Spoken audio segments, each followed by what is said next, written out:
हमारा देश विविधताओं का देश है, जहां कला संस्कृति अलग अलग रंग की है, तो जीवन शैली भी एक दूसरे से कम ही मेल खाती है।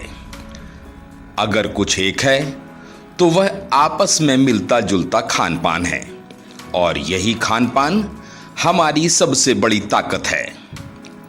कोरोना वायरस के दौरान यह बात साबित भी हो गई है कि हमारा खान पान हमारे शरीर के भीतर रोगों से लड़ने की कुछ ज्यादा ही शक्ति देने वाला रहा है। यही कारण है कि कोरोना से हमारा देश दूसरे देशों के मुकाबले ज्यादा ताकत से लड़ता नजर आ रहा है।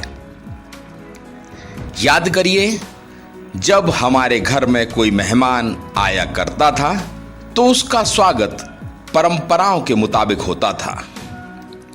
उसे आम का पना, नींबू पानी, मट्ठा, जलजीरा और ना जाने ऐसे कितने तरह के पेय पदार्थ थे जो उसे स्वागत बतौर दिए जाते थे। यह सभी पेय पदार्थ हमारे शरीर को लाभदायक हुआ करते थे। वहीं खाने में तरह तरह के लड्डू और पकवान दिए जाते थे। यह सभी शारीरिक तौर पर मददगार होते थे। मगर वक्त क्या बदला, पेय पदार्थों के स्थान पर कोल्ड ड्रिंक आ गया। लड्डू और पकवान की जगह पिज्जा और बर्गर आ गया।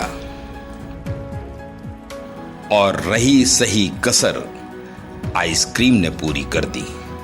इसका नतीजा यह हुआ कि हमारे शरीर को प्रतिरोधक क्षमता देने वाली खाद्य वस्तुएं हमसे दूर होती गईं और प्रतिरोधक क्षमता कम करने वाली वस्तुएं हमारे जीवन का हिस्सा बनती गईं। जैसे ही कोरोना ने दस्तक दी तो फिर वही दादी नानी के किस्सों की चर्चा चल पड़ी।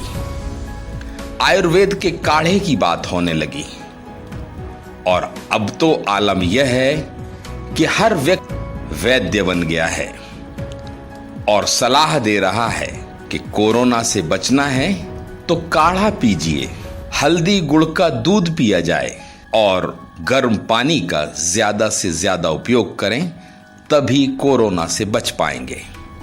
यह बात अभी हाल ही में हुए एक शोध से भी साबित हो गई है।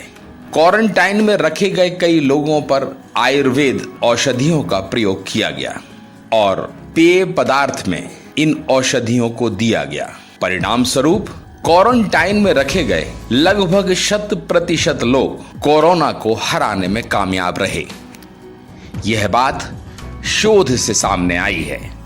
जो क्वारंटीन सेंटर्स थे उसमें हमने खास एक प्रयोग किया था कि उसमें से 6000 स्लाइड आप ले लाइए, पहलो स्लाइड इंडियन, उसमें 6000 ऐसे लोग थे जो आयुष की उनको एक उपचार की विकल्प दी गई थी, और उसमें से पाया गया कि लगभग सभी लोग 6000 उपरांत लोग जिन्होंने इस ऑप्शन को चुना था, उनको क्वारंटीन में रह के ये लेने के बाद उनकी टेस्ट पॉजिटिव नहीं हुई।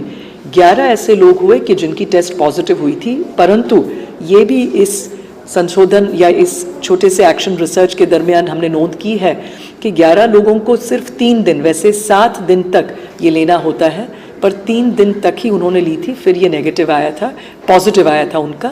लेकिन बाकी सब 6210 जितने लोगों में ये हमने एक इनिशिएटिव पहल शुरू की थी, इनमें से 11 लोगों को छोड़कर बाकी सब के टेस्ट नेगेटिव आए थे।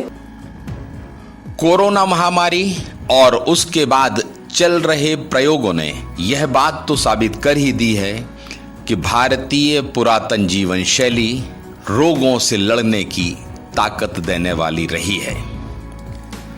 हमारी जीवन शैली ने हमें रोगों से लड़ने की ताकत दी है, और यह ऐसा मौका है जब हम अपनी पुरातन परंपराओं को अपना सकते हैं, जड़ों की तरफ लौट सकते हैं। कोल्ड ड्रिंक की जगह मट्ठा, नींबू पानी, आम का पना जैसे पेय पदार्थों का फिर से सेवन करना शुरू कर सकते हैं। यह हमारे पास अपनी जड़ों की तरफ लौटने का सबसे बेहतर मौका है।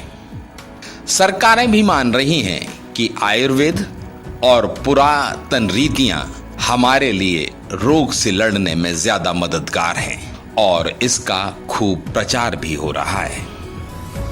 क्या वाकई में कोरोना के जाने के बाद इन सरकारों का आयुर्वेद के प्रति यही नजरिया रहेगा क्या?